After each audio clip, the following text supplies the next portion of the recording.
नमस्कार मित्रांनो, धनाजी टेक या यूट्यूब चॅनलवरती पुन्हा एकदा आपले मनापासून स्वागत आहे. मित्रांनो, सर्व शेतकऱ्यांना एक आनंदाची बातमी आहे.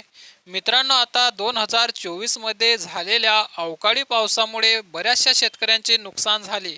परंतु मित्रांनो, आता राज्य सरकारने या नुकसान झालेल्या शेतकऱ्यांना आर्थिक मदत देण्यासाठी येथे GR काढलेला आहे आणि मित्रांनो, येत्या काही 2 ते 3 दिवसात या शेतकऱ्यांना आर्थिक मदत दिल्या जाणार आहे. तर मित्रांनो, यामध्ये कोणते जिल्हे आहे आणि कोणते शेतकरी पात्र आहे याची सविस्तर बातमी आजच्या व्हिडिओच्या माध्यमातून आपण बघूया. त्याआधी मित्रांनो, या चॅनलवरती जर आपण पहिल्यांदाच आला असाल तर या चॅनलला नक्कीच आताच सबस्क्राईब करून ठेवा, जेणेकरून महत्त्वपूर्ण व्हिडिओ दररोज या चॅनलच्या माध्यमातून आपल्याला मिळत राहतील. तर चला मित्रांनो, बघूया कोणकोणत्या जिल्ह्यामध्ये हे नुकसान भरपाई मिळणार आहे, या व्हिडिओमध्ये बघूया. तर मित्रांनो, तुम्ही यामध्ये बघू शकता, व्हिडिओ शेवटपर्यंत पहा, व्हिडिओ महत्त्वाचा आहे. आता सर्व शेतकऱ्यांना शासनाकडून नुकसान भरपाई मिळणार असून या संदर्भातील महत्त्वपूर्ण शासन निर्णय 2 ऑगस्ट 2024 रोजी घेण्यात आलेला आहे.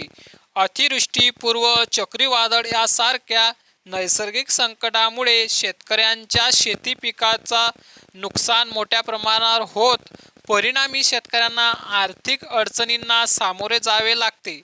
या सर्व बाबीचा विचार करून शासनाकडून आपत्ती प्रतिसाद निधीमधून नुकसान झालेल्या शेतकऱ्यांना आर्थिक मदत देण्यात येते. 2024 मध्ये नुकसान झालेल्या शेतकऱ्यांना नुकसान भरपाई देण्यासाठी शासनाकडून नवीन शासन निर्णय निर्गमित करण्यात आलेला आहे. याबद्दलची सविस्तर माहिती संबंधित लेखात देण्यात आलेली आहे.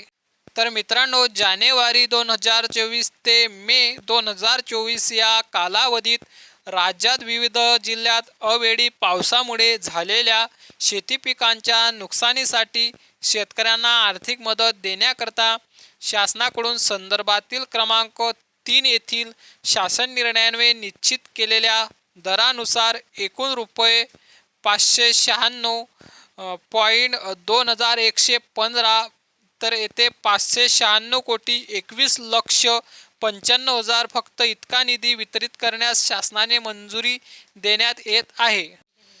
त्यानंतर मित्रांनो, शेतकऱ्यांना देण्यात येणारी मदत राज्य आपत्ती प्रतिसाद निधी म्हणून ठरवलेल्या विहित दरात ध्येय असेल. शेती पिकाच्या नुकसानीकरता सुधारित दराने 2 ऐवजी 3 हेक्टरपर्यंत मदत अनुज्ञेय करण्यात आली आहे.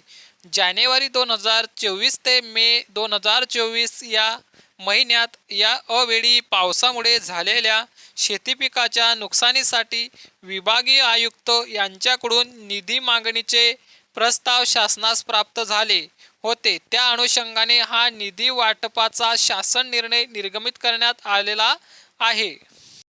तर मित्रांनो, यामध्ये तुम्ही बघू शकता की कोणकोणत्या जिल्ह्यात कोणकोणत्या महिन्यात येथे शेतकऱ्यांचे नुकसान झालेले आहे. तर यामध्ये तशा पद्धतीने येथे निधी वितरित करण्यात येणार आहे. तर मित्रांनो, यामध्ये तुम्ही बघू शकता, नाशिकमध्ये फेब्रुवारी, एप्रिल, मे या कालावधीत येथे शेतकऱ्यांचे नुकसान झालेले आहे. त्यामध्ये तुम्ही बघू शकता धुळे फेब्रुवारी, एप्रिल, मे.